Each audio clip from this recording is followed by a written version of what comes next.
ನಮಸ್ಕಾರ ಗೆಳೆಯರೆ, ಇವತ್ತಿನ ದಿನ ನಡೆದಂಥ ನಾನ್ ಎಚ್ ಕೆ ಪೊಲೀಸ್ ಕಾನ್ಸ್ಟೇಬಲ್ ಎಕ್ಸಾಮ್ನ ಪ್ರಶ್ನೆ ಪತ್ರಿಕೆಯ ಕೀ ಆನ್ಸರ್ಗಳನ್ನು ನಾವು ನೋಡ್ತಾ ಹೋಗೋಣ. ರ್ಯಾಪಿಡಾಗಿ ಕ್ವಿಕ್ಲಿ ಕೀ ಆನ್ಸರ್ಗಳನ್ನ ನೋಡೋಣ. ಸೊ ಮೊದಲ ಪ್ರಶ್ನೆ ಮ್ಯಾಥ್ಸ್ ಆ್ಯಂಡ್ ಆಪ್ಟಿಟ್ಯೂಡ್ಗೆ ಸಂಬಂಧಪಟ್ಟಂಥ ಪ್ರಶ್ನೆ. ಸೊ ಇದರಲ್ಲಿ ಫಸ್ಟ್ ಕ್ವಶನ್ ಏನಿದೆ ಅಂತಂದರೆ, ಪ್ರತಿಯೊಂದು ಆಕೃತಿಯನ್ನು ಒಮ್ಮೆ ಮಾತ್ರ ಬಳಸಿಕೊಂಡು ಕೊಟ್ಟಿರುವ ಆಕೃತಿಗಳನ್ನು 3 ವರ್ಗಗಳಾಗಿ ಗುಂಪುಗಳಾಗಿ ಮಾಡಿ ಅಂತ ಹೇಳಿದರೆ 3 ಗುಂಪುಗಳನ್ನ ಮಾಡಬೇಕು. ಇಲ್ಲಿ ಸರಿಯಾದ ಉತ್ತರ 4.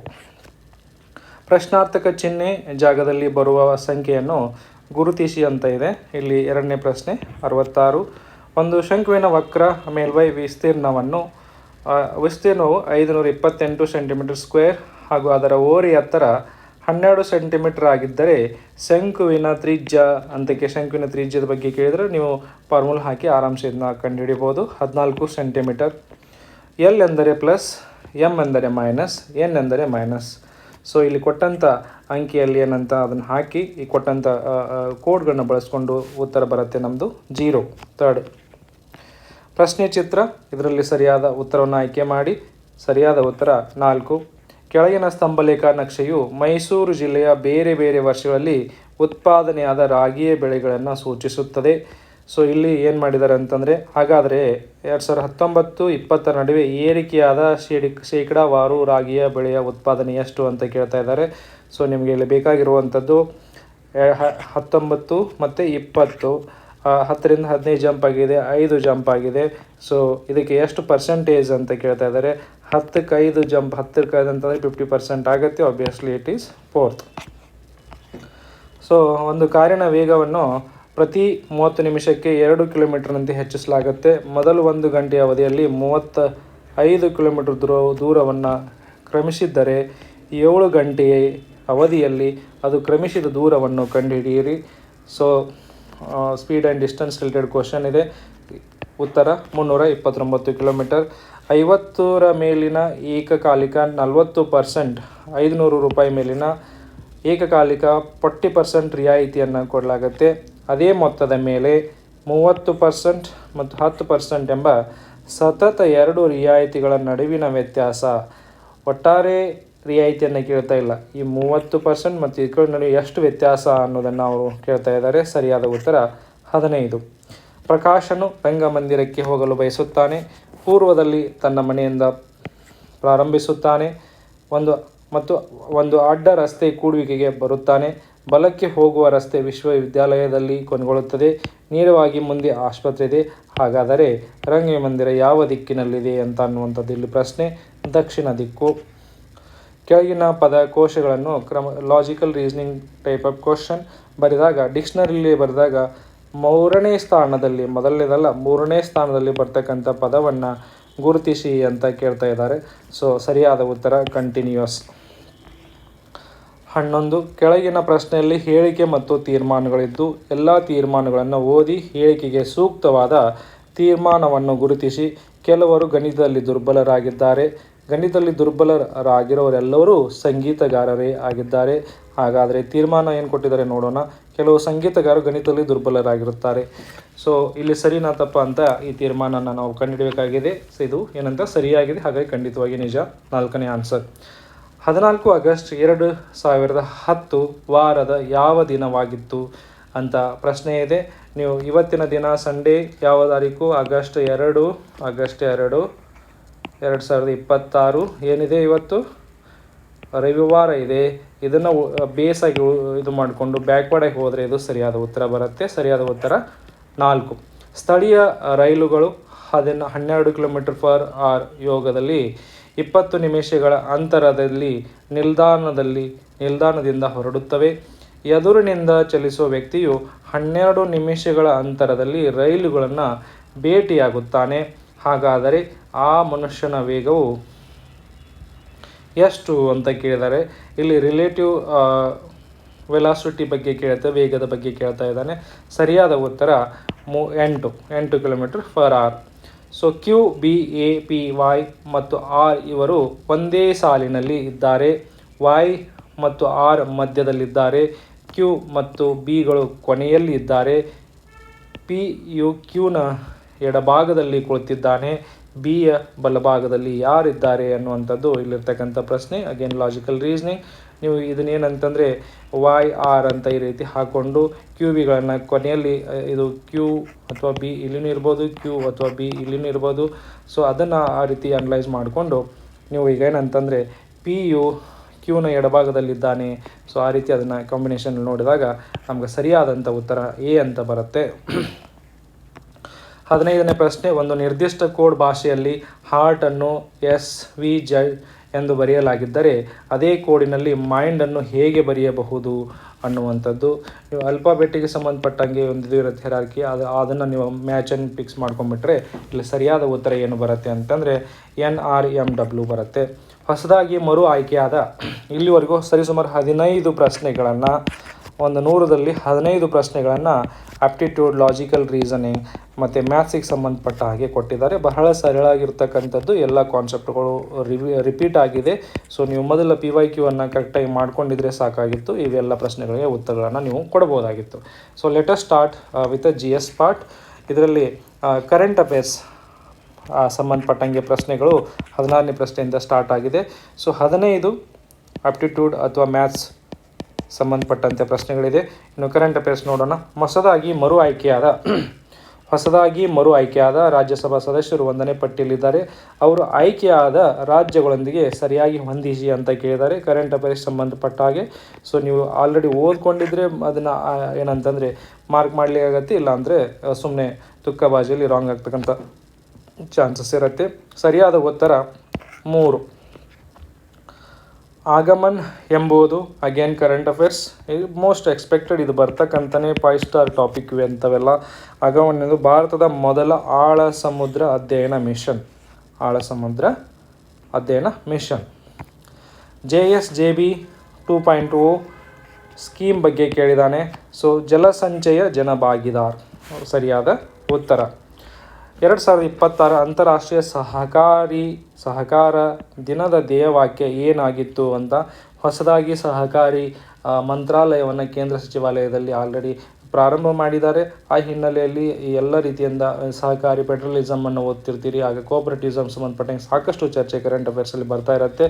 ಸೊ ಇದು most expected topic and question. So 4th ಸಹಕಾರ ಸಂಘಗಳು ಎಲ್ಲರಿಗೂ ಉತ್ತಮ ಭವಿಷ್ಯ ರೂಪಿಸುತ್ತವೆ. ನೆಕ್ಸ್ಟ್ ಕ್ವಶನ್, ಬೆಂಗಳೂರಿಗೆ ಸಂಬಂಧಪಟ್ಟಂಗೆ ಕರ್ನಾಟಕದ capital, it was a major reforms, greater Bengaluru ಪ್ರಾಧಿಕಾರ ಅಂತಕ್ಕಂಥದ್ದು ಭಾಳ ದೊಡ್ಡ ಒಂದು ರಿಫಾರ್ಮ್ ಆಗಿತ್ತು. ಆ ಕಾರಣಕ್ಕೆ ಪ್ರಶ್ನೆ ಇದರಲ್ಲಿ ಬರಲೇಬೇಕಾಗಿತ್ತು, ಬಂದಿದೆ ಅದೇ ದೃಷ್ಟಿಕೋನದಲ್ಲಿ. ಇದನ್ನು ಮೇ 15, 2020 ಬೃಹತ್ ಬೆಂಗಳೂರು ಮಹಾನಗರ ಬದಲಿಗೆ ಸ್ಥಾಪಿಸಲಾಯಿತು. ತಪ್ಪು, ಬದಲಿಗೆ ಇದರಲ್ಲಿರ್ತಕ್ಕಂಥದ್ದು ತಪ್ಪಾಗಿದೆ. ಸೊ ಹಾಗಾಗಿ ಸರಿಯಾದ ಉತ್ತರ B and C. ಇತ್ತೀಚೆಗೆ ಸಿಕ್ಕಿಂ ಸಂಪೂರ್ಣ ಸಾಕ್ಷರತಾ ರಾಜ್ಯ ಅಂತ ಯಾವ ಕಾರ್ಯಕ್ರಮದ ಅಡಿಯಲ್ಲಿ ಸಿಕ್ಕಿಮನ್ನು ಸಂಪೂರ್ಣ ಸಾಕ್ಷರತಾ ರಾಜ್ಯ ಅಂತ ಘೋಷಣೆ ಮಾಡಲಾಯಿತು ಅನ್ನುವಂಥದ್ದು ಪ್ರಶ್ನೆ. ಉಲ್ಲಾಸ್ ಕಾರ್ಯಕ್ರಮ. ಸೇಹತ್ತನ್ನು ವಿಸ್ತರಿಸಿ, science excellence for health through agriculture transformation is A correct answer. Pandit Deen Dayal Upadhyaya ರಾಷ್ಟ್ರೀಯ ಸಾಮಾಜಿಕ ಭದ್ರತಾ ಅಕಾಡೆಮಿಯನ್ನು 1990ರಲ್ಲಿ ಸ್ಥಾಪಿಸಲಾಯಿತು. ಇದು ಕೆಳಗಿನ ಯಾವುದರ ಅತ್ಯುನ್ನತ ತರಬೇತಿ ಕೇಂದ್ರವಾಗಿದೆ? ಸಾಮಾಜಿಕ ಭದ್ರತೆ ಅಂತಂದಾಗ ಏನಂತಂದರೆ ಸೋಷಲ್ ಸೆಕ್ಯೂರಿಟಿ, ಅಲ್ಲಿ ಫಂಡ್ ಆಗಿರ್ಬೋದು, ಮತ್ತೊಂದು ಈ ಪೆನ್ಷನ್ ರಿಲೇಟೆಡ್ ಆಗಿರ್ಬೋದು. ಆ ದೃಷ್ಟಿಕೋನದಲ್ಲಿ ಇದನ್ನು ನಾವು ನೋಡ್ಬೋದಾಗಿತ್ತು. ಸೊ ಹಾಗಾಗಿ ಏನಾಗುತ್ತೆ, skill is a definitely financial security and future security. So ಅದನ್ನು ಸಿಬ್ಬಂದಿ ತರಬೇತಿಗಾರ, ಟ್ರೈನಿಂಗ್ ರಿಲೇಟೆಡ್ ಆಗಿ ಇರ್ತಕ್ಕಂಥದ್ದಲ್ಲ. ಓಕೆ, ಸೊ ಟ್ರೈನಿಂಗ್ ಸಿಬ್ಬಂದಿ ತರಬೇತಿ ಇಲಾಖೆ ಅಂತ ಹೇಳ್ತಾ ಇದ್ದಾರೆ.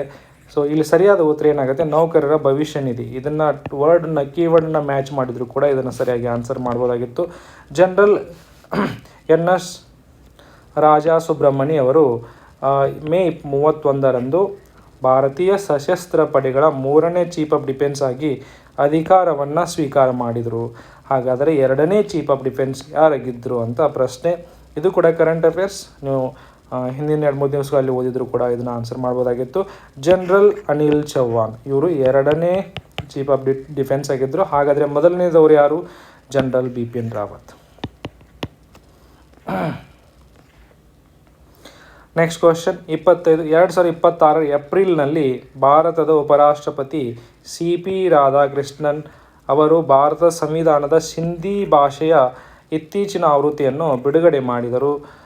ಅದನ್ನು ಕೆಳಗಿನ ಯಾವ 2 ಲಿಪಿಗಳಲ್ಲಿ ಪ್ರಕಟಿಸಲಾಯಿತು ಅನ್ನುವಂಥದ್ದು ಇಲ್ಲಿರ್ತಕ್ಕಂಥ ಪ್ರಶ್ನೆ. ಸರಿಯಾದ ಉತ್ತರ ಏನಂತ, ದೇವನಾಗರಿ ಮತ್ತು ಪರ್ಷಿಯನ್ ಲಿಪಿಗಳಲ್ಲಿ ಇದನ್ನು ಪ್ರಕಟಿಸಲಾಯಿತು. ಸರಿಯಾದ ಉತ್ತರ 3. ಕೆಳಗಿನ ಯಾವ ಸನ್ನಿವೇಶದಲ್ಲಿ ಸರ್ಕಾರಿ ನೌಕರನು ಗೌಪ್ಯತೆಯ ಕರ್ತವ್ಯವನ್ನು ಉಲ್ಲಂಘಿಸಿದ್ದಾನೆ ಅಂತ ನಾವು ಹೇಳ್ಬೋದು ಅನ್ನುವಂಥದ್ದು.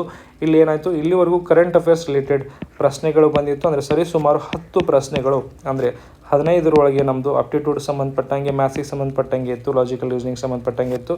ನೆಕ್ಸ್ಟ್ 10 ಕ್ವಶನು ಕರೆಂಟ್ ಅಫೇರ್ಸ್ಗೆ ಸಂಬಂಧಪಟ್ಟಂಗೆ ಕೇಳಿದ್ದಾರೆ. ಇಲ್ಲಿ ಮುಂದೆ ಏನು ಕೊಟ್ಟಿದ್ದಾರೆ ಅಂತಂದರೆ, ಈಗ ಗವರ್ನೆನ್ಸ್, ಎಥಿಕ್ಸ್, ಆಡಳಿತ, ನೈತಿಕತೆ ಇದಕ್ಕೆ ಸಂಬಂಧಪಟ್ಟಂತೆ ಪ್ರಶ್ನೆಗಳನ್ನು ಇವರು ಕೇಳಿದ್ದಾರೆ. ಲಾಜಿಕಲ್ ರೀಸನಿಂಗಲ್ಲೂ ಹೇಳ್ಬೋದು, ಒಂದೊಂದು ಗವರ್ನೆನ್ಸ್, ಎಥಿಕ್ಸ್ ಇದು ಟಾಪಿಕ್ಕು. ಸೊ ಯಾವುದು ಗೌಪ್ಯತೆಯ ಕರ್ತವ್ಯವನ್ನು ಉಲ್ಲಂಘನೆ ಮಾಡಿದೆ ಅನ್ನುವಂಥದ್ದು ನಾವಿಲ್ಲಿ ಪತ್ತೆ ಹಚ್ಚಬೇಕು. ಅಂದರೆ ಯಾವುದು ಇಲ್ಲೀಗಲ್ ಇದೆ ಅನ್ನುವಂಥದ್ದನ್ನು ನಾವು ಪತ್ತೆ ಹಚ್ಚಬೇಕು. ತಿಳಿದುಕೊಳ್ಳಲೇಬೇಕಾದ ಆಧಾರದ ಮೇಲೆ ಸಹೋದ್ಯೋಗಿಯೊಂದಿಗೆ ಮಾಹಿತಿಯನ್ನು ಬಹಿರಂಗಿಸಿದಾಗ ಲೀಗಲ್ ಇದೆ, ಅವ್ರು ತಿಳ್ಕೊಳ್ಬೇಕಾಗಿತ್ತು, ಮತ್ತೊಬ್ಬ ಸಹೋದ್ಯೋಗಿ ಜೊತೆ ನೀನು ಮಾಹಿತಿಯನ್ನು ಹಂಚಿಕೊಂಡಿದ್ದೀಯಾ, ಹಾಗಾಗಿ ಅದು ಸರಿಯಾದ ಉತ್ತರ ಲೀಗಲ್ ಆಗಿದೆ. RTI ಅಡಿಯಲ್ಲಿ ಕೂಡ ಮಾಹಿತಿ ಬಹಿರಂಗಪಡಿಸೋದು ಕೂಡ ಲೀಗಲ್, ಕಾನೂನಾತ್ಮಕವಾಗಿ ಸರಿಯಾಗಿದೆ. ಕಾನೂನಿನಿಂದ ಬಹಿರಂಗಪಡಿಸುವಿಕೆ ಅಗತ್ಯವಿದ್ದಾಗ ಕೂಡ ಅದನ್ನು ಕೂಡ ಸರಿಯಾಗಿದೆ. ಮಾಹಿತಿಯ ಅಧಿಕೃತವಾದ ಅನುಮತಿ ಇಲ್ಲದೆ ಸಂಬಂಧಿಕರೊಂದಿಗೆ ಆ ಮಾಹಿತಿಯನ್ನು ಹಂಚಿಕೊಂಡ್ರೆ ಏನಾಗುತ್ತೆ, ಗೌಪ್ಯತೆಯ ಕರ್ತವ್ಯವನ್ನು ಉಲ್ಲಂಘನೆ ಆಗುತ್ತೆ. ಹಾಗಾಗಿ ಸರಿಯಾದ ಉತ್ತರ 4. ಸಂಸ್ಥೆಯೊಳಗಿನ ತಪ್ಪು, ಕಾನೂನುಬಾಹಿರ, ಅನೈತಿಕ ಚಟುವಟಿಕೆಗಳ ಬಗ್ಗೆ ಮಾಹಿತಿಯನ್ನು ಅಲ್ಲಿರ್ತಕ್ಕಂಥ ಉದ್ಯೋಗಿ ಅಥವಾ ಆ ಸಂಸ್ಥೆಯಲ್ಲಿ ಇರ್ತಕ್ಕಂಥವ್ರು ಏನಾದರೂ ಬಹಿರಂಗಪಡಿಸಿದರೆ ಅದನ್ನು ಏನಂತ ಕರೀತಾರೆ ಅನ್ನುವಂಥದ್ದು ಇಲ್ಲಿ ವಿಸಲ್ ಬ್ಲೋಯಿಂಗ್. 1995 ನೋಲನ್ ಸಮಿತಿಯ ಮೂಲಭೂತ ತತ್ವಗಳನ್ನು ಭಾರತೀಯ ನಾಗರಿಕ ಸೇವೆಗಳ ನೈತಿಕ ಮಾರ್ಗಸೂಚಿಗಳಾಗಿ ವ್ಯಾಪಕವಾಗಿ ಸಂಯೋಜಿಸಲಾಗಿದೆ. ನೋಲನ್ ತತ್ವಗಳು ಜನಪ್ರಿಯವಾಗಿ ಹೀಗೆ ಕರೆಯಲಾಗುತ್ತದೆ: ಸಾರ್ವಜನಿಕ ಜೀವನದ 7 ಮೂಲ ತತ್ವಗಳು. ಸೆಕೆಂಡ್ ERC ಅಥವಾ ವೀರಪ್ಪ ಮೊಯ್ಲಿ ಆಡಳಿತ ಸುಧಾರಣಾ ಆಯೋಗ ಏನಿದೆ, ಅದರಲ್ಲಿ ಏನಾಗುತ್ತೆ ಅಂತಂದರೆ ಈ ಕೆಲವೊಂದಿಷ್ಟು ನೋಲನ್ ತತ್ವಗಳನ್ನು ನಾವು ಅಳವಡಿಸ್ಕೊಳ್ತೀವಿ. ನಮ್ಮ ಭಾರತೀಯ ನೆಲಗಟ್ಟಿಗೆ ಸಂಬಂಧಪಟ್ಟ ಹಾಗೆ, ಪರಿಸ್ಥಿತಿಗೆ ಸಂಬಂಧಪಟ್ಟಂಗೆ ಕೆಲವೊಂದಿಷ್ಟು ಚೇಂಜಸ್ಗಳನ್ನು ಮಾಡ್ಕೊತೀವಿ. So ethics and governance related ಆಗಿ ಇಟ್ಸ್ ವೆರಿ ಇಂಪಾರ್ಟೆಂಟ್ ವ್ಯಾಲ್ಯೂಸ್. ಇಲ್ಲಿ ಸರಿಯಾದ ಉತ್ತರ 2. ಜಾತ್ಯತೀತ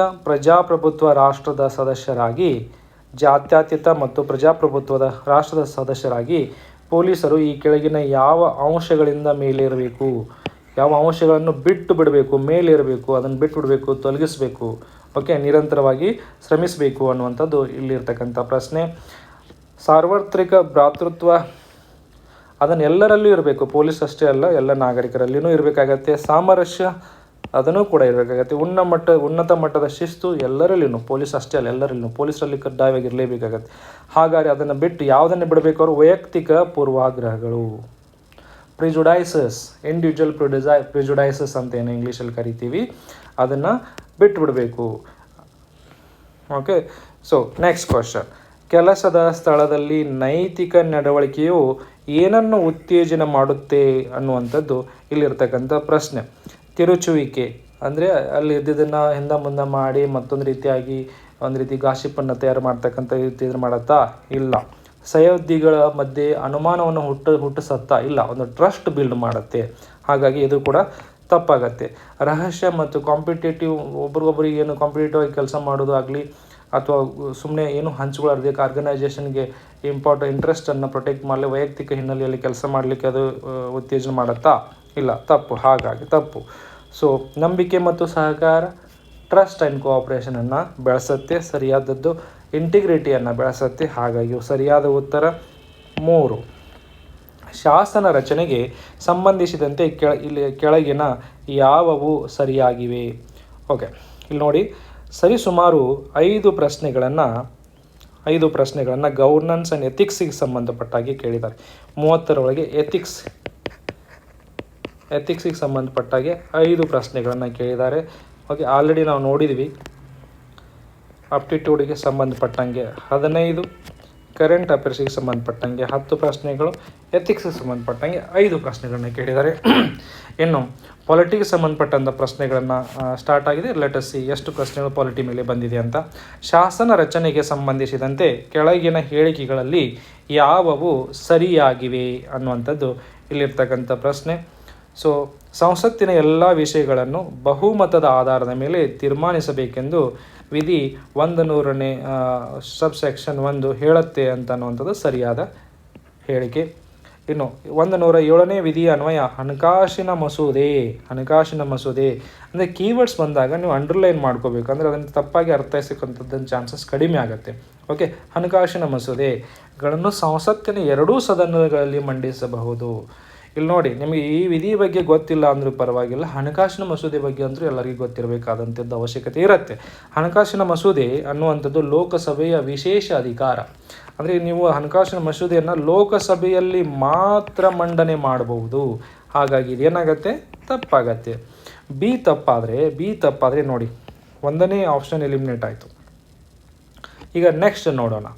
ಸಂಸತ್ತಿನ ಅಧಿವೇಶನ ಮುಕ್ತಾಯಗೊಂಡರೂ ಮುಂದೂಡದಿದ್ದರೂ ಸಂಸತ್ತಿನಲ್ಲಿರುವ ಮಸೂದೆ ಜೀವಂತವಾಗಿರುತ್ತದೆ.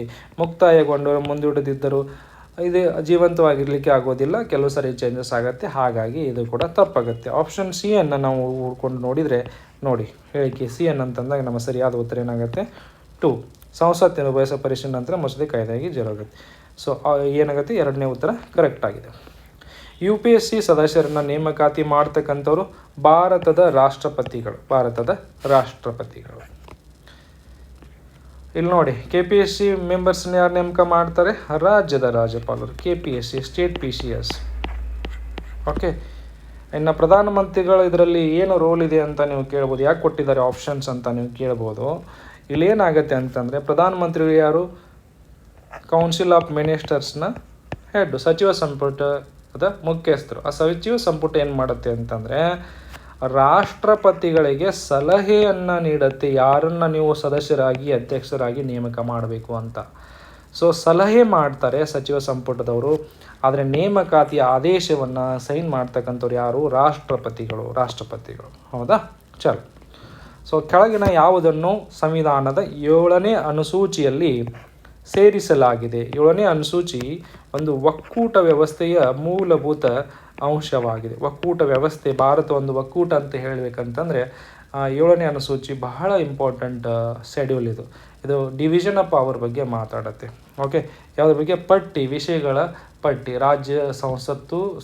ಕೇಂದ್ರ ಸಂಸತ್ತು ಮತ್ತು ರಾಜ್ಯ ವಿಧಾನಸಭೆಗಳು ಯಾವ ವಿಷಯಗಳ ಮೇಲೆ ತಮ್ಮ ಶಾಸನಗಳನ್ನ ರೂಪಿಸಬಹುದು ಅನ್ನೋದನ್ನು ಇದು ಹೇಳುತ್ತೆ. ಸೊ ಇದರಲ್ಲಿ ಯಾವ್ಯಾವ ಪಟ್ಟಿಗಳು ಕಂಡು ಬರ್ತದೆ, ಕೇಂದ್ರ ಪಟ್ಟಿ, ರಾಜ್ಯ ಪಟ್ಟಿ, ಸಮವರ್ತಿ ಪಟ್ಟಿ. ಹಾಗಾದರೆ ಭಾರತ ಅಧಿಕೃತ ಭಾಷೆಗಳು ಯಾವುವು? ಅಧಿಕೃತ ಭಾಷೆಗಳು ಇದು ಏನಂತಂದರೆ 7ನೇ ಅನುಸೂಚಿಗೆ ಸಂಬಂಧಪಟ್ಟಿಲ್ಲ. ಹಾಗಾಗಿ ಸರಿಯಾದ ಉತ್ತರ ಏನಾಗುತ್ತೆ, ಸರಿಯಾದ ಉತ್ತರ 3. ಸಂಸದೀಯ ಸರ್ಕಾರದ ಪದ್ಧತಿಯಲ್ಲಿ ಕಾರ್ಯಾಂಗವು ಯಾವುದಕ್ಕೆ ನೇರವಾಗಿ ಉತ್ತರದಾಯಿತ್ವವಾಗಿರುತ್ತದೆ? ಸಂಸದೀಯ ಪದ್ಧತಿ ಯಾವುದೇ ದೇಶದ, ಭಾರತಕ್ಕೆ ಸಂಬಂಧಪಟ್ಟಂಗೆ ಮಾತ್ರ ಕೇಳ್ತಲ್ಲ, ಯಾವುದೇ ದೇಶದಲ್ಲಿ ಸಂಸದೀಯ ಸರ್ಕಾರ ಪದ್ಧತಿ ಇದೆ ಅಂತ ಹೇಳ್ಬೇಕಂದ್ರೆ ಏನಾಗುತ್ತೆ ಅಂತಂದ್ರೆ ಕಾರ್ಯಾಂಗ ಶಾಸಕಾಂಗಕ್ಕೆ ಉತ್ತರದಾಯಿತ್ವವಾಗಿರಬೇಕಾಗತ್ತೆ. ಹೌದಲ್ಲ, ಭಾರತದಲ್ಲಿ ಕಾರ್ಯಾಂಗ ಯಾರಿಗೆ ಉತ್ತರದಾಯಿಯಾಗಿದೆ?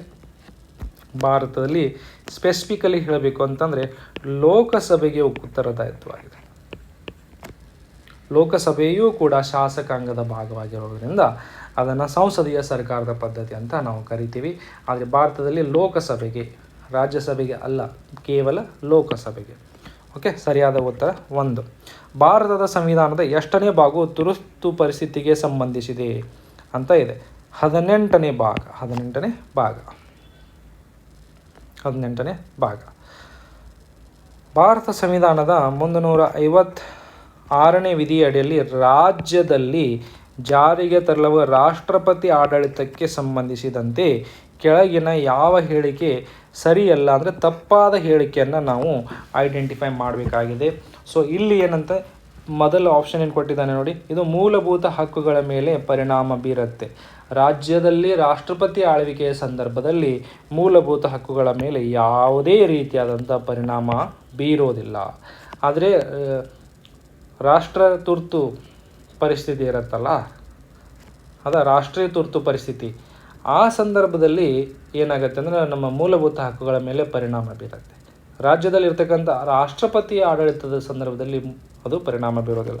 ಹಾಗಾಗಿ ಸರಿಯಾದ ಉತ್ತರ 1. ಸಂವಿಧಾನ ರಚನಾ ಸಭೆಯ ಶಾಶ್ವತ ಅಧ್ಯಕ್ಷರಾಗಿ ಡಾಕ್ಟರ್ ರಾಜೇಂದ್ರ ಪ್ರಸಾದ್ ಅಧಿಕಾರ ಸ್ವೀಕರಿಸುವ ಮೊದಲು ಹಂಗಾಮಿ ಅಧ್ಯಕ್ಷರಾಗಿ ಆಯ್ಕೆಯಾಗಿದ್ದವರು ಯಾರು ಅಂತನ್ನುವಂಥದ್ದು ಪ್ರೋಟೆಮ್ ಸ್ಪೀಕರ್ ಏನು ಪದ್ಧತಿ ಸದ್ಯದರಲ್ಲಿ ಇದೆ, ಅದೇ ದಾಟಿಯಲ್ಲಿ ಮೊದಲ ಅಧ್ಯಕ್ಷರಾಗಿ ಒಂದು ಸಭೆಯನ್ನು ಸೇರಿದಂಥ ಸಂದರ್ಭದಲ್ಲಿ ಹಿರಿಯರಾದಂಥ ಡಾಕ್ಟರ್ ಸಚ್ಚಿದಾನಂದ ಸಿನ್ಹಾ ಅವರನ್ನು ಅಧ್ಯಕ್ಷರನ್ನಾಗಿ ಮಾಡ್ತಾರೆ. ಆ ಸಭೆಯ ಎಲ್ಲ ಸದಸ್ಯರು ಓದು ತಗೋತಾರೆ.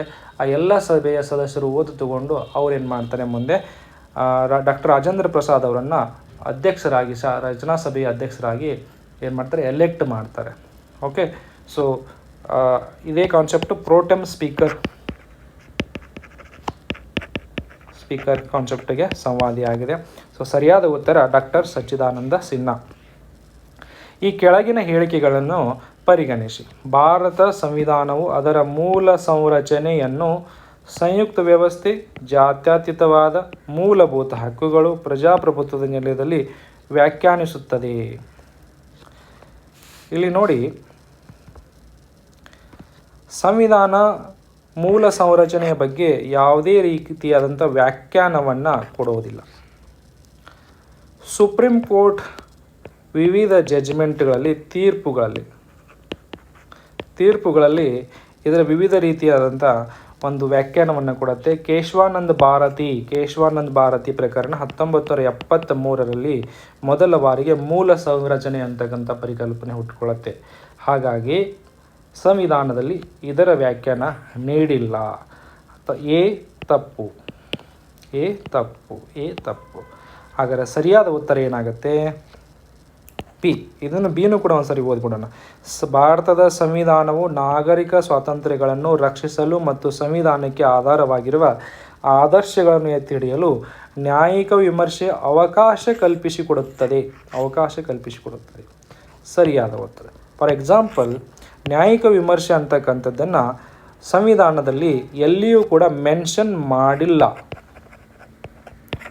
ಇಲ್ಲ ಇದು. ಆದರೆ ವಿಧಿ 13ರ ಅಡಿಯಲ್ಲಿ ನ್ಯಾಯಿಕ ವಿಮರ್ಶೆಗೆ ಅವಕಾಶ ಮಾಡಿಕೊಡುತ್ತೆ. ಆ ಕಾರಣಕ್ಕಾಗಿ option B is correct. Next 39th ಪ್ರಶ್ನೆ, ಸಾರ್ವಜನಿಕ ಉದ್ಯೋಗದಲ್ಲಿ ಸಮಾನತೆ ನಿಮಗೆಲ್ಲರಿಗೂ ಗೊತ್ತಿರುವಾಗ 16ನೇ ವಿಧಿ. ಓಕೆ, ಸೊ 16ನೇ ವಿಧಿ ಗೊತ್ತಿತ್ತಂದರೆ ನಿಮ್ಮದು ಆನ್ಸರ್ ಕರೆಕ್ಟ್ ಆಗಿಬಿಡುತ್ತೆ. 2 is the correct answer. Bharat ಒಕ್ಕೂಟದ ರಾಷ್ಟ್ರಪತಿಯನ್ನು ಚುನಾಯಿಸುವವರು electoral college to elect the president. Electoral ಕಾಲೇಜಲ್ಲಿ ಯಾರ್ಯಾರು ಇರ್ತಾರೆ ಅನ್ನುವಂಥದ್ದನ್ನು ಇಲ್ಲಿರ್ತಕ್ಕಂಥ ಪ್ರಶ್ನೆ. ಅಲ್ಲಿ ಕೇವಲ ವಿಧಾನಸಭೆಗಳು ಮತ್ತು ಸಂಸತ್ತು ಭಾಗಿಯಾಗತ್ತೆ. ವಿಧಾನ ಪರಿಷತ್ತಿನ ಸದಸ್ಯರು ಅಲ್ಲಿ ಭಾಗಿಯಾಗೋದಿಲ್ಲ. ಸ್ಥಳೀಯ ಸರ್ಕಾರದ ಸದಸ್ಯರು ಭಾಗಿಯಾಗೋದಿಲ್ಲ. ಕೇವಲ ಸಂಸತ್ತಿನ ಸದಸ್ಯರು ಭಾಗಿಯಾಗೋದಿಲ್ಲ. ಹಾಗಾಗಿ ಸರಿಯಾದ ಉತ್ತರ 1ನೇದು. ಸಂಸತ್ತು ರಾಜ್ಯ ವಿಧಾನಸಭೆಗಳು, ದೆಹಲಿ ಹಾಗೂ ಪುದುಚೇರಿ ಕೇಂದ್ರಾಡಳಿತ ಪ್ರದೇಶಗಳ ವಿಧಾನಸಭೆಗಳ ಚುನಾಯಿತ ಸದಸ್ಯರು.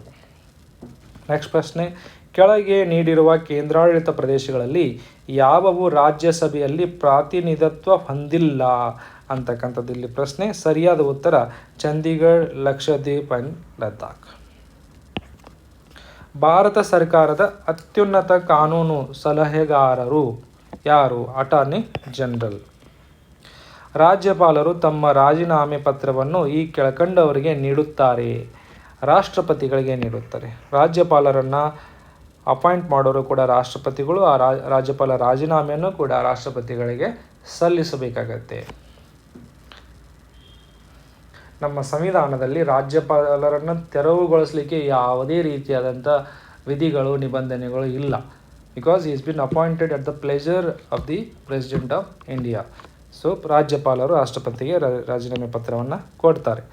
ಇನ್ನು ಭಾರತ ಸಂವಿಧಾನದ ವಿಧಿಯ ಅನ್ವಯ ಸಚಿವ ಸಂಪುಟವು ನೆರವು ಮತ್ತು ಸಲಹೆಯನ್ನು ಯಾರಿಗೆ ನೀಡುತ್ತೆ ಅನ್ನುವಂಥದ್ದಿಲ್ಲ. ಸಚಿವ ಸಂಪುಟ ರಾಜ್ಯಕ್ಕೆ ಸಂಬಂಧಪಟ್ಟಂಥದ್ದು. ಸೊ ಸಚಿವ ಸಂಪುಟ ನೋಡಿ, ಮುಖ್ಯಮಂತ್ರಿಗಳು ಕೂಡ ಸಚಿವ ಸಂಪುಟದ ಭಾಗ. ವಿಧಾನ ಪರಿಷತ್ ಅಂತರೂ ಪ್ರಶ್ನೆನೇ ಇಲ್ಲ. ವಿಧಾನಸಭೆಗೆ ಏನು ಸಲಹೆ ಕೊಡಿ, ಅಲ್ಲೆಲ್ಲ MLAs ಇರ್ತಾರೆ, ಅವ್ರಿಗೆ ಸಲಹೆ ಕೊಡಲಿಕ್ಕಿಲ್ಲ. ಇದು ರಾಜ್ಯಪಾಲರಿಗೆ ಸಲಹೆ ಕೊಡಲಿಕ್ಕಿರ್ತಕ್ಕಂಥ ಸಚಿವ ಹಾಗಾಗಿ ಸರಿಯಾದ ಉತ್ತರ 1. ಷಡ್ದರ್ಶ್ ನೋಡಿ 31ರಿಂದ ಸ್ಟಾರ್ಟ್ ಆಗಿತ್ತು. ಸರಿಸುಮಾರು 14 ಪ್ರಶ್ನೆಗಳನ್ನು ಪಾಲಿಟಿಯಲ್ಲಿ ಕೇಳಿದ್ದಾರೆ. ಪಾಲಿಟಿಯಲ್ಲಿ 14 ಪ್ರಶ್ನೆಗಳನ್ನು ಕೇಳಿದ್ದಾರೆ. ಪಾಲಿಟಿಯಲ್ಲಿ 14 ಪ್ರಶ್ನೆಗಳು ಯಾವುದು ಹೊಸದಲ್ಲ, ಎಲ್ಲವೂ repeated questions from the PYQ. ಹಾಗಾದರೆ PYQನ್ನೇ ಓದ್ತಾ ಕೊಡಬೇಕಾ ಅಂತಿಲ್ಲ. PYQನ ಆಧರಿಸಿ ನೀವೇನು ಮಾಡಬೇಕಂತಂದರೆ ಕೋರ್ ಕಾನ್ಸೆಪ್ಟ್ಗಳನ್ನು ಅರ್ಥ ಮಾಡ್ಕೋಬೇಕು. ಓಕೆ, ಸೊ ಈ ರೀತಿ PYQನ ಉಪಯೋಗ ಮಾಡಿಕೊಂಡು ಯಾವ ರೀತಿ ಅನಲೈಸ್ ಮಾಡಬೇಕು ಅನ್ನುವಂಥದ್ದನ್ನು ನಾನು KSಗೆ ಸಂಬಂಧಪಟ್ಟಂತೆ KS PYQಗಳನ್ನು ಡಿಟೇಲ್ ಆಗಿ ಡಿಸ್ಕಷನ್ ಮಾಡಿದ್ದೀನಿ. ಅವುಗಳನ್ನು ನಾನು ಡಿಸ್ಕ್ರಿಪ್ಷನಲ್ಲಿ ಲಿಂಕಲ್ಲಿ ಕೊಡ್ತೀನಿ, ನೀವು ಅದನ್ನು ನೋಡ್ಬೋದು. Okay, so next question. ಷಡ್ದರ್ಶನಗಳಿಗೆ ಸಂಬಂಧಿಸಿದಂತೆ ತಪ್ಪಾದ ಜೋಡಿಗಳನ್ನು ಗುರುತಿಸಿ ಅನ್ನುವಂಥದ್ದು. ಯೋಗ ಅಂದುಕೂಡಲೇ ನಮಗೆ ನೆನಪಾಗಬೇಕಾಗಿದ್ದು ಪತಂಜಲಿ, ಹೌದಲ್ಲ? ಹಾಗಾದರೆ ಬಿನೂ ತಪ್ಪಾಗತ್ತೆ, ಡಿನೂ ತಪ್ಪಾಗತ್ತೆ. ಸರಿಯಾದ ಉತ್ತರ 2. ಈ ರೀತಿ ಎಲಿಮಿನೇಷನ್ ಮೆಥಡನ್ನು ನೀವು ನಿಮಗಿರ್ತಕ್ಕಂಥ ನಾಲೆಜನ್ನು ಅಷ್ಟು ಉಪಯೋಗ ಮಾಡಿಕೊಂಡು ಕೂಡ ನೀವು ಕಠಿಣವಾದಂಥ ಪ್ರಶ್ನೆಗಳನ್ನು ಸರಿಯಾಗಿ ಉತ್ತರನ ಕಂಡುಹಿಡ್ಕೊಳ್ಬೋದು. ಪಟ್ಟಿ 1 ದಿನಾಚರಣೆ ಪಟ್ಟಿ 2ರಲ್ಲಿ ಕೊಟ್ಟಿರೋ ದಿನಾಂಕಗಳೊಂದಿಗೆ ಹೋಲಿಸಿ ಸರಿಯಾದ ಉತ್ತರವನ್ನು ಆಯ್ಕೆ ಮಾಡಿ ಅಂತ ಇರತಕ್ಕಂಥ ಪ್ರಶ್ನೆ. ಓಕೆ, ಸೊ ಇಲ್ಲಿ ನೋಡಿ, ವಿಶ್ವ ಜನಸಂಖ್ಯಾ ದಿನ ಅಂತ ಅಥವಾ ನಿಮಗೆಲ್ಲರಿಗೂ ಗೊತ್ತಿರ್ತಕ್ಕಂಥದ್ದೇ. ವಿಶ್ವ ಜನಸಂಖ್ಯೆ ದಿನವನ್ನು ಜುಲೈ 11ರಲ್ಲಿ ನಾವು ಆಚರಣೆ ಮಾಡ್ತಿದ್ವಿ. ಒಂದು ಗೊತ್ತಿದ್ದರೆ ಸರಿಯಾದ ಉತ್ತರ ಬಂದಿರೋದು.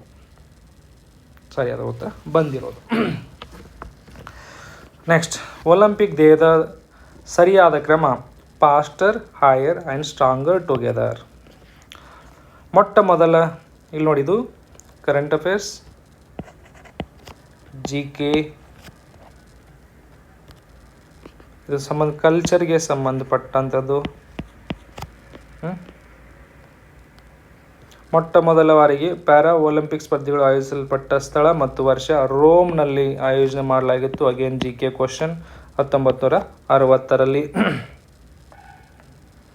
ಈ ಕೆಳಗಿನ ಯಾವ ಸಂಯೋಜನೆಗಳು ಮಾನವ ಅಭಿವೃದ್ಧಿ ಸೂಚ್ಯಾಂಕ ನಿರ್ಧಾರಕಗಳು ಅಂತನ್ನುವಂಥದ್ದು.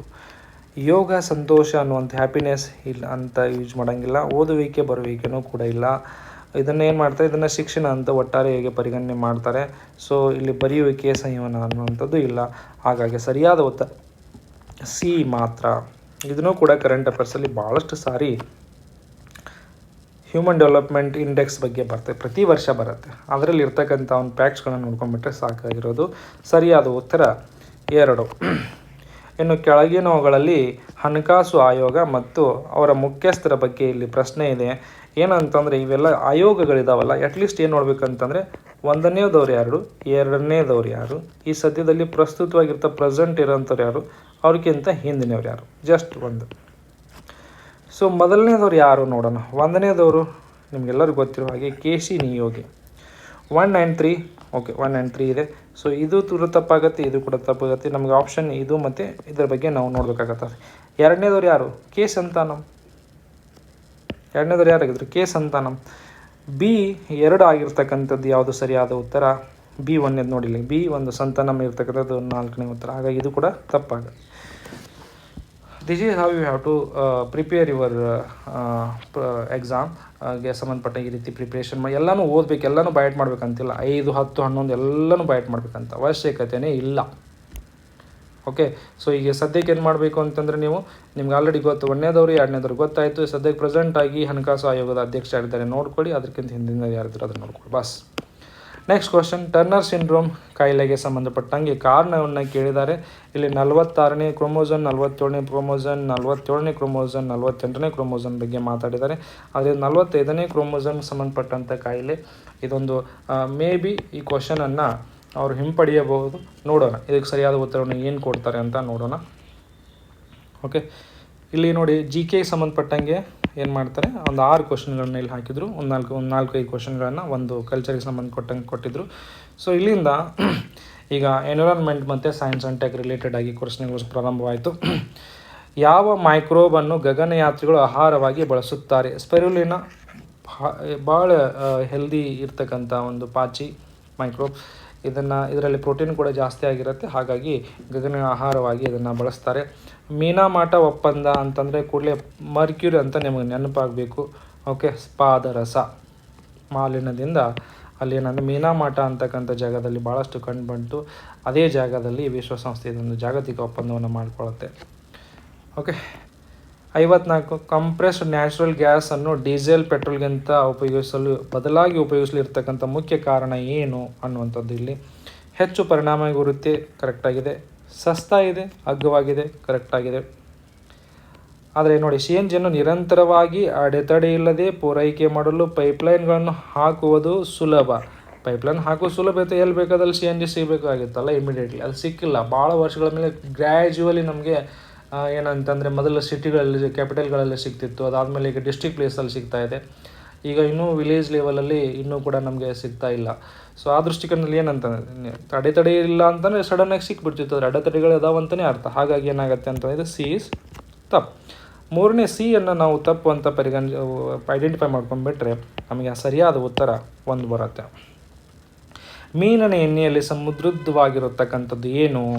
Omega fatty acid, omega-3 fatty acid. ಆ ಕಾರಣಕ್ಕಾಗಿ ಏನಂತಂದರೆ ಪ್ರೋಟೀನ್ ಅದಕ್ಕೆ ಇದನ್ನೆಲ್ಲ ಬಳಸ್ತಾರೆ. ಔಷಧಿಗಳಲ್ಲೂ ಕೂಡ ಮೀನಿನ ಎಣ್ಣೆಯನ್ನು ಬಳಸ್ತಾರೆ.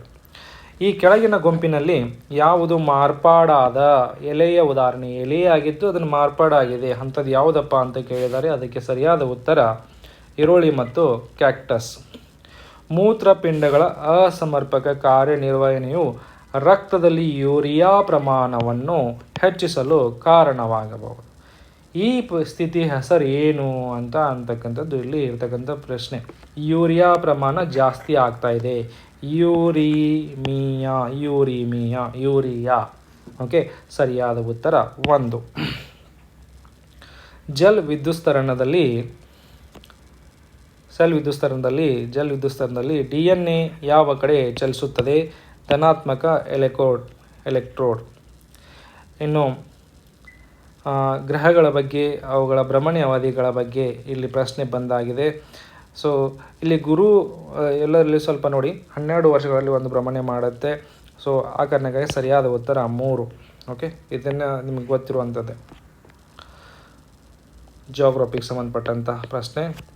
ಕೆಳಗಿನ ಹೇಳಿಕೆಗಳನ್ನು ಗಮನಿಸಿ. ಫ್ಯೂಸ್ ಇದು ಅತಿಯಾದ ವಿದ್ಯುತ್ ಪ್ರವಾಹವನ್ನು ತಡೆಯುವ ಮೂಲಕ ವಿದ್ಯುತ್ ಮಂಡಲಗಳು ಮತ್ತು ಉಪಕರಣಗಳನ್ನು ರಕ್ಷಣೆ ಮಾಡುತ್ತೆ. ಫ್ಯೂಸ್ ಹಾರಿತು ಅಂತ ಅಂತೀವಲ್ಲ, ಯಾಕಂದ್ರೆ ಜಾಸ್ತಿ ಕರೆಂಟ್ ಬಂದ ಫ್ಯೂಸ್ ಹಾರಿನಾಗತ್ತೆ, ನಮ್ಮೆಲ್ಲ ವಿದ್ಯುತ್ ಉಪಕರಣಗಳನ್ನು ಸಂರಕ್ಷಣೆ ಮಾಡುತ್ತೆ.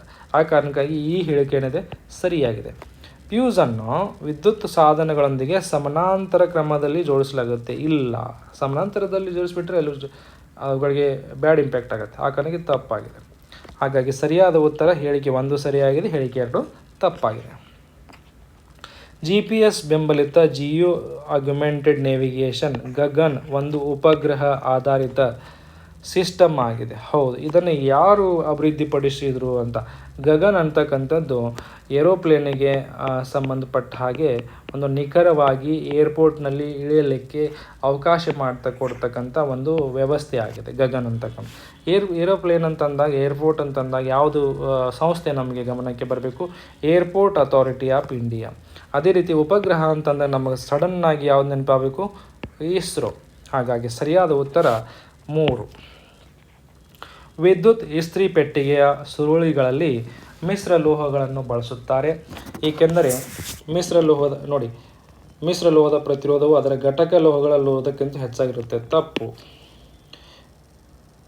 ಮಿಶ್ರ ಲೋಹದ ರೋಧಶೀಲತೆಯು ಅದರ ಘಟಕ ಲೋಹಗಳಿಗಿಂತಲೂ ಕಡಿಮೆಯಾಗಿರುತ್ತೆ. ತಪ್ಪು. ಮಿಶ್ರ ಲೋಹಗಳು ಹೆಚ್ಚಿನ ತಾಪಮಾನದಲ್ಲಿ ಸುಲಭವಾಗಿ ಆಕ್ಸಿಡೀಕರಣಗೊಳ್ಳುತ್ತವೆ. ತಪ್ಪು. ಸರಿಯಾದ ಉತ್ತರ ರೋಧಶೀಲತೆಯು ಅದರ ಘಟಕ ಲೋಹಗಳಿಗಿಂತ ಹೆಚ್ಚಾಗಿರುತ್ತೆ. ಆ ಕಾರಣಕ್ಕಾಗಿ ಅದನ್ನು ಬಳಸ್ತಾರೆ. ಸುರುಳಿಗಳಲ್ಲಿ ಮಿಶ್ರ ಲೋಹವನ್ನು ಬಳಸ್ತಾರೆ. ಸುರೇಶನು ಕಳೆದ 3 ದಿನಗಳಿಂದ ತಾಮ್ರದ ಪಾತ್ರೆಯಲ್ಲಿ ಇಟ್ಟಿರುವ ಮೊಸರನ್ನು ರಾತ್ರಿ ಊಟದಲ್ಲಿ ಬಳಸುತ್ತಾನೆ. ತಡರಾತ್ರಿ ಅವನು ಹೊಟ್ಟೆ ನೋವು ಅನುಭವ ಆಗುತ್ತೆ. ಇದಕ್ಕೆ ಕಾರಣ ಏನು ಅಂತಂದರೆ ಈ ಮೊಸರಿದೆಯಲ್ಲ ತಾಮ್ರದೊಂದಿಗೆ ರಿಯಾಕ್ಟ್ ಆಗಿದೆ ಅಂತ ಅರ್ಥ ಸರ್. ಹಾಗಾಗಿ ಮೊಸರು ತಾಮ್ರದೊಂದಿಗೆ ವರ್ತಿಸುವುದು. ಕೆಳಗಿನ ಹೇಳಿಕೆಗಳನ್ನು ಪರಿಗಣಿಸಿ ಕೆಳಗೆ ನೀಡಿದ ಆಯ್ಕೆಗಳಿಂದ ಸರಿಯಾದ ಉತ್ತರವನ್ನು ಆರಿಸಿ. ಆಮ್ಲಗಳು ರುಚಿ ಕಹಿಯಾಗಿವೆ, ತಪ್ಪು. ಆಮ್ಲಗಳ ರುಚಿ ಹುಳಿಯಾಗಿದೆ, ತಪ್ಪು. ಹಾಗಾಗಿ ಎರಡೂ ಹೇಳಿಕೆಗಳು ತಪ್ಪಾಗಿವೆ.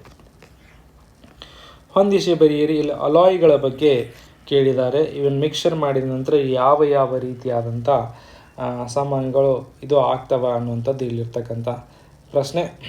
Okay, so copper and zinc ನಿಮಗೆಲ್ಲರಿಗೂ ಗೊತ್ತಿರೋ ಹಾಗೆ ಕಾಪರ್ ಆ್ಯಂಡ್ ಜಿಂಕ್ ಏನಾಗುತ್ತೆ, ಹಿತ್ತಾಳೆ ಆಗಿ ಕನ್ವರ್ಟ್ ಆಗುತ್ತೆ. ಆ ಹಿತ್ತಾಳೆ ಅಂತ ಗೊತ್ತಾಯಿತು ಅಂತಂದರೆ ಇಲ್ಲಿ ನೋಡಿ 1, 3 ಆರಾಮ್ಸೆ ಎಲಿಮಿನೇಟ್ ಮಾಡ್ಬೋದಾಗಿತ್ತು. ಇನ್ನು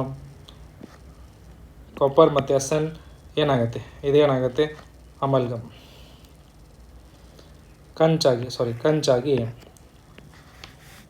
ಕಂಚಾಗಿ ಪರಿವರ್ತನೆ ಆಗುತ್ತೆ. ಇದಿಷ್ಟು ಕಂಚು ಮತ್ತು ಹಿತ್ತಾಳ ಬಗ್ಗೆ ನಿಮಗೆ ಗೊತ್ತಿದ್ದರೆ ನೀವು ಸರಿಯಾದ ಉತ್ತರವನ್ನು ಕಂಡುಹಿಡಿಯಬಹುದಾಗಿತ್ತು. Answer is 4. ದೂರದರ್ಶನದ ನಳಿಕೆಗಳು ದೀಪಸ್ತಂಭಗಳಲ್ಲಿ ಉಪಯೋಗಿಸುವ ಅನಿಲವು ಇವಾಗಿದೆ. ನಳಿಕೆ ಮತ್ತು ಲೈಟ್ ಹೌಸ್ಗಳಲ್ಲಿ ಅದನ್ನು ಬಳಸ್ತಾರೆ. ಕ್ರಿಪ್ಟಾನ್ ಮತ್ತು ಜಿನಾನ್ ಅನಿಲಗಳನ್ನು ಬಳಸ್ತಾರೆ. ಅಪಾಯದ ಸಂಕೇತ ದೀಪಗಳು ಕೆಂಪು ಬಣ್ಣದಲ್ಲಿರುತ್ತವೆ. ಯಾಕೆ ಕೆಂಪು ಬಣ್ಣವನ್ನು ಬಳಸ್ತಾರೆ ಅಂತಂದರೆ ಅದರಲ್ಲಿರ್ತಕ್ಕಂಥ ಚದುರುವಿಕೆ ಕಡಿಮೆ ಆಗುತ್ತೆ. ಲಾಂಗ್ ಡಿಸ್ಟೆನ್ಸ್ವರೆಗೂ ಆ ಚದುರುವಿಕೆ ಕಡಿಮೆ ಆದ ಕಾರಣಕ್ಕಾಗಿ ಬಹಳ ದೂರದವರೆಗೂ ಕೆಂಪು ಲೈಟ್ ನಮಗೆ ಕಾಣಿಸುತ್ತೆ. ಆ ಕಾರಣಕ್ಕಾಗಿ ಅದನ್ನು ಬಳಸ್ತಾರೆ. ಕನಿಷ್ಠ ಚದುರುವಿಕೆ ಚದುರುತ್ತದೆ. ಸಾವಯವ ಅವಶೇಷದಿಂದಾಗಿ ಮಲಿನಗೊಂಡ ಬಾವಿಗಳು ಕೆರೆಗಳ ನೀರನ್ನು ಶುದ್ಧಿಸಲು ಒಂದು ಕಲುಷಿತವಾದಂಥ ನೀರನ್ನು ಶುದ್ಧೀಕರಣ ಮಾಡಲಿಕ್ಕೆ ಯಾವುದನ್ನು ಬಳಸ್ತಾರೆ, ಪೊಟ್ಯಾಷಿಯಂ ಪರ್ಮ್ಯಾಂಗನೇಟ್. 1ನೇ ಪಟ್ಟಿ 1 ಪಟ್ಟಿ 2ರ ಜೊತೆ ಹೊಂದಿಸಿ ಬರೆಯಿರಿ ಅನ್ನು. ಪ್ಲಾನಿಮೀಟರ್ಸ್, ಪ್ಯಾಂಥೋಗ್ರಾಫ್, ಬ್ಯಾರೋಮೀಟರ್, ಥರ್ಮೋಮೀಟರ್. ಈಗ ನೋಡಿ, ಥರ್ಮೋಮೀಟರ್ ಅನ್ನು ಉಷ್ಣಾಂಶ ಅಂತ ಗೊತ್ತಿದೆ. ಬ್ಯಾರೋಮೀಟರ್ ಪ್ರೆಷರಿಗೆ ಸಂಬಂಧಪಟ್ಟಂಗೆ ವಾಯುಮಂಡಲ ಒತ್ತಡ. ಸೊ 3 ಮತ್ತು 4 ಕರೆಕ್ಟ್ ಇರೋದನ್ನು ಮೊದಲಾಗಿ ಚೆಕ್ ಮಾಡೋಣ ನಾವು. 3 ಮತ್ತು 4 ಸಿ ಮತ್ತು ಡಿಗೆ ಇರಬೇಕು. ಸಿ ಮತ್ತು ಡಿಗೆ 2 ಆಪ್ಷನ್ಗಳಿದೆ. ಹಾಗಾಗಿ 3 ಮತ್ತು 2ನೇದನ್ನು ಎಲಿಮಿನೇಟ್ ಮಾಡ್ಬೋದು. ಓಕೆ, ನೆಕ್ಸ್ಟ್ ನೋಡೋಣ. ಈಗ ಪ್ಲ್ಯಾನ್ ನೀವೇನು ಹೇಳ್ತೀವಿ ಸರ್, ಮನೆಯದೊಂದು ಪ್ಲ್ಯಾನ್ ಮಾಡಿಸ್ಬೇಕು ಅಂತಂದ್ರೆ ಏನದು, ಕ್ಷೇತ್ರನ ಅಳಿಲಿಕ್ಕೆ ಪ್ಲ್ಯಾನಿಮೀಟರ್ಗಳನ್ನು ಯೂಸ್ ಮಾಡ್ತಾರೆ. ಸೊ ಹಾಗಾಗಿ ಸರಿಯಾದ ಉತ್ತರ 4.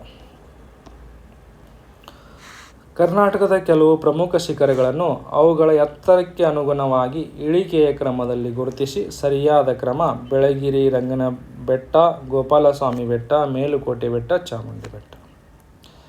71ನೇ ಪ್ರಶ್ನೆ. ಇಲ್ಲಿರ್ತಕ್ಕಂಥ ಜೋಡಿಗಳನ್ನು ಗುರುತಿಸಬೇಕು. ಇದರಲ್ಲಿ ಯಾವುವು ಸರಿಯಾಗಿದೆ ಅಂತ, ತಪ್ಪು ಯಾವುದಿದೆ ಅಂತ ನಾವು ಕಂಡುಹಿಡಿಯಬೇಕಾಗತ್ತೆ. ಬೋರ್ಘಾಟ್ ಮುಂಬೈ ಮತ್ತು ಪುಣೆ ನಡುವಿದೆ. ತಾಲ್ಘಾಟ್ ಮುಂಬೈ ಮತ್ತು ನಾಸಿಕ್ ನಡುವಿದೆ. ಪಾಲ್ಘಾಟ್ ರಾಜಮಂದ್ ಆ್ಯಂಡ್ ಪಾಲಿ, ಇದು ತಪ್ಪಾಗಿದೆ. ಸಿಯನ್ನು ಎಲಿಮಿನೇಟ್ ಮಾಡಿಬಿಟ್ರೆ ನಮಗೆ ಸರಿಯಾದ ಉತ್ತರ.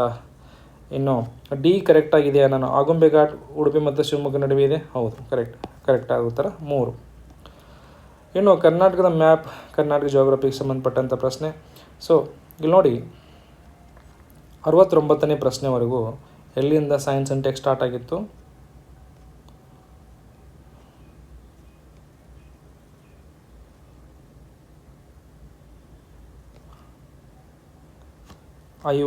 ರಿಂದ 69ರವರೆಗೂ.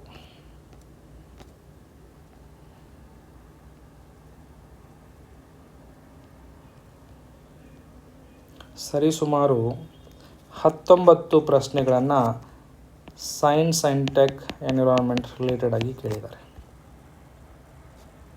ಓಕೆ, ಸೈನ್ಸ್ ಆ್ಯಂಡ್ ಟೆಕ್ ಎನ್ವಿರಾನ್ಮೆಂಟಿಗೆ ಸಂಬಂಧಪಟ್ಟಾಗಿ ಕೇಳಿದ್ದಾರೆ.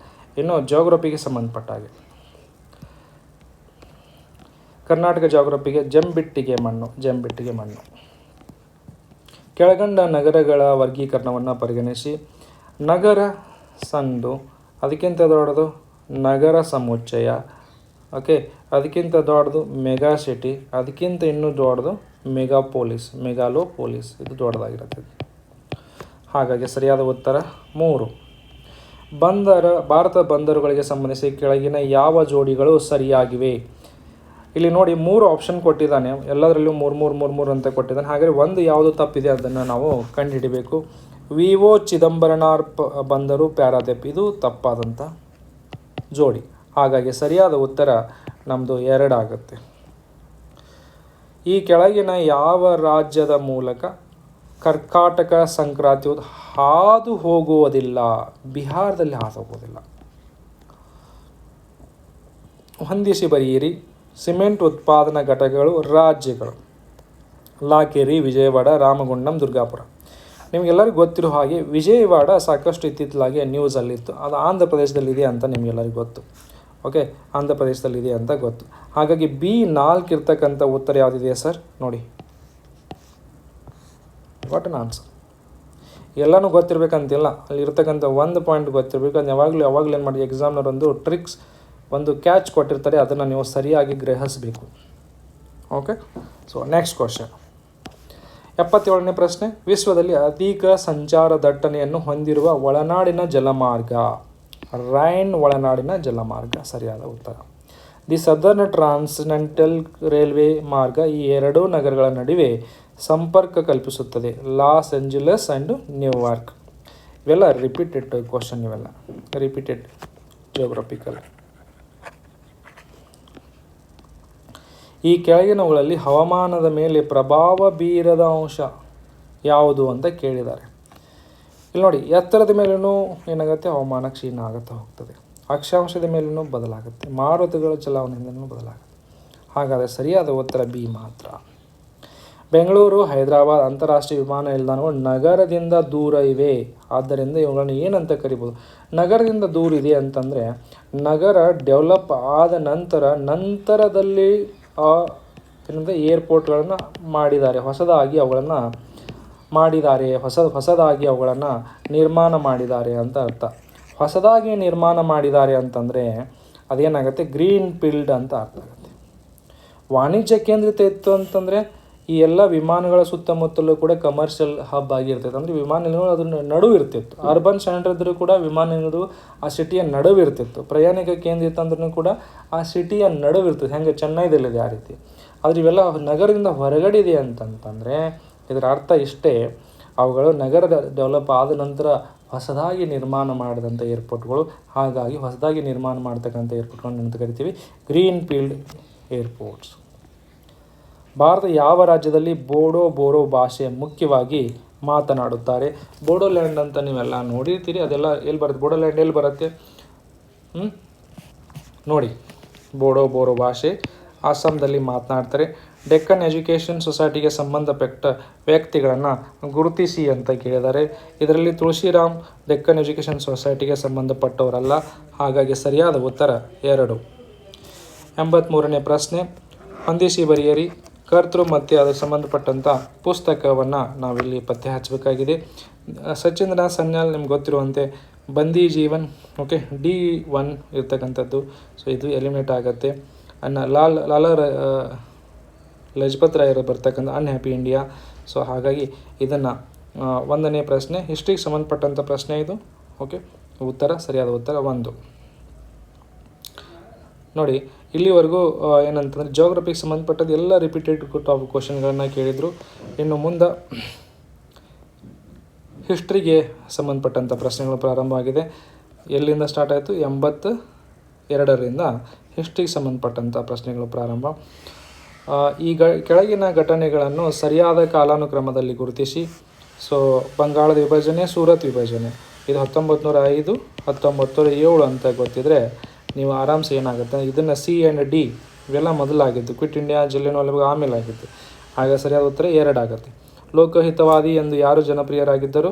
ಗೋಪಾಲ್ ಹರಿ ದೇಶ್ಮುಖ್. ಓಕೆ, ಕೆಳಗಿನ ಭಾರತದ ಯಾವ ಸ್ಥಳದಲ್ಲಿ ರೋಮನ್ನರು ಅಗಸ್ತನ ದೇವಾಲಯ ನಿರ್ಮಿಸಿದರು ಎಂದು ಹೇಳಲಾಗುತ್ತೆ? ಮುಜಿರೇಸ್ ಕೇರಳದಲ್ಲಿದೆ. ಇನ್ನು ಹೊಂದಿಸಿ ಬರೆಯಿರಿ. ಇಲ್ಲಿ ಶೈಲಿಗಳನ್ನು ಕೊಟ್ಟಿದ್ದಾರೆ, ಅದ್ರ ಜೊತೆಯಾಗಿ ಬಿಲ್ಡಿಂಗ್ಸ್ಗಳನ್ನು ಕೊಟ್ಟಿದ್ದಾರೆ. ಶಾರದಾಂಬಾ ದೇವಾಲಯ, ಕಾಲೇಜು, ಅನ್ಯುಲಸ್ ಆಸ್ಪತ್ರೆ, ಕಮಲ್ ಮಹಲ್. ದೇವಾಲಯಗಳು ಏನಂತ, ದೇವಾಲಯಗಳಿಗೆ ಸಂಬಂಧಪಟ್ಟಂಥ ಸ್ಟೈಲ್ಸ್ನೇ ದ್ರಾವಿಡ, ನಾಗರ ಮತ್ತು ವೇಸರ ಅಂತಿದೆ. ಸೊ ಶಾರದಾಂಬಾ ದೇವಾಲಯಕ್ಕೆ ಸಂಬಂಧಪಟ್ಟಂಗೆ ಆ ದ್ರಾವಿಡ ಶೈಲಿಯನ್ನು ನೀವು ಒಂದು ಪತ್ತೆ ಹಚ್ಕೊಂಡ್ಬಿಟ್ರೆ ನಿಮ್ಮ ಸರಿಯಾದ ಉತ್ತರ 3ಕ್ಕೆ ಬಂದುಬಿಡ್ತೀರಿ. B1 ಅಂತ ನಿಮಗೆ ಗೊತ್ತಾಗ್ಬಿಟ್ರೆ ಎಲ್ಲನೂ ಕೂಡ ನೀವು ಎಲಿಮಿನೇಟ್ ಮಾಡ್ಬೋದು. ಸರಿಯಾದ ಉತ್ತರ ಅಲ್ಲಿ ಬಂದಿರುತ್ತೆ. 88. ಈ ಕೆಳಗಿನ ಹೇಳಿಕೆಯಲ್ಲಿ ಯಾವ ಹೇಳಿಕೆಗಳು ಹೊಯ್ಸಳ ರಾಜ ವಿಷ್ಣುವರ್ಧನಿಗೆ ಸಂಬಂಧಿಸಿವೆ ಅಂದರೆ ಇಲ್ಲಿ ಎಲ್ಲನೂ ಮೂರು ಸೆಂಟೆನ್ಸ್ಗಳನ್ನ ಕೊಟ್ಟಿದ್ದಾರೆ.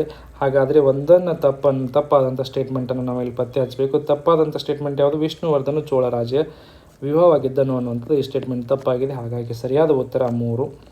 ಕೃಷ್ಣದೇವರಾಯನ ಆಸ್ಥಾನದ ಅಷ್ಟದಿಗ್ಗಜರಲ್ಲಿ ಈ ಕೆಳಗಿನ ಯಾರು ಸಂಗೀತ ಸಾಹಿತ್ಯ ಸಮರಾಂಗಣ ಸಾರ್ವಭೌಮ ಅಂತ ಕರೆಯಲಾಗಿತ್ತು? ಅಲ್ಲಸಾನಿ ಪೆದ್ದಣ್ಣ. ಭಾರತದ ಮೇಲಿನ ಕೆಳಗಿನ ಕಾಲಾನುಕ್ರಮದಲ್ಲಿ ಹೊಂದಿಸಿ ಕೆಳಗಿನ ಆಯ್ಕೆಗಳನ್ನು ಸರಿಯಾದ ಉತ್ತರ ಆರಿಸಿ ಅಂತಿದೆ. ಯಾರು ಮೊದಲು ಇಲ್ಲಿ ನೋಡಿ, ಯಾರು ಮೊದಲು ದಾಳಿ ಮಾಡಿದರು ಅಂತ ಅನ್ನೋದನ್ನು ಮೊದಲು ಇದು ಮಾಡ್ಕೊಂಡ್ಬಿಟ್ರೆ ಇಂಡೋ ಗ್ರೀಕ್ ಬ್ಯಾಕ್ಟ್ರಿಯಾ ಅಂತ ಏನು ಕರಿತೀವಿ. ಸೊ ಅದನ್ನು ಬಿ ಮೊದಲು ದಾಳಿ ಮಾಡಿದರು. ಬಿ ಫಸ್ಟ್ ಆಪ್ಷನ್ ಇರ್ತಕ್ಕಂಥದ್ದು 2 ಮಾತ್ರ. ಎಲ್ಲನೂ ಆರಾಮ್ಸಾಗಿ ನೀವು ಎಲಿಮಿನೇಟ್ ಮಾಡ್ಬೋದಾಗಿತ್ತು. ಈ ಕೆಳಗಿನ ಮೈಸೂರು ದಿವಾನರ ಕಾಲಾನುಕ್ರಮದಲ್ಲಿ ಜೋಡಿಸಿ PN Krishnamurthy, VP Madhavrao, T Anandrao ಸರಿಯಾದ ಉತ್ತರ.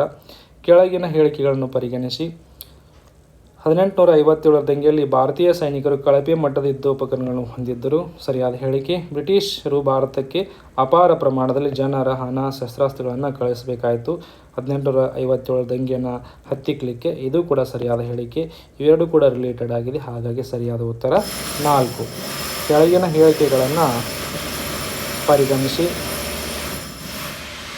ರಂಜಿತ್ ಸಿಂಗ್ ಅವರು ನಿರಂಕುಶ ಪ್ರಭುವಾಗಿದ್ದ ಕಾರಣ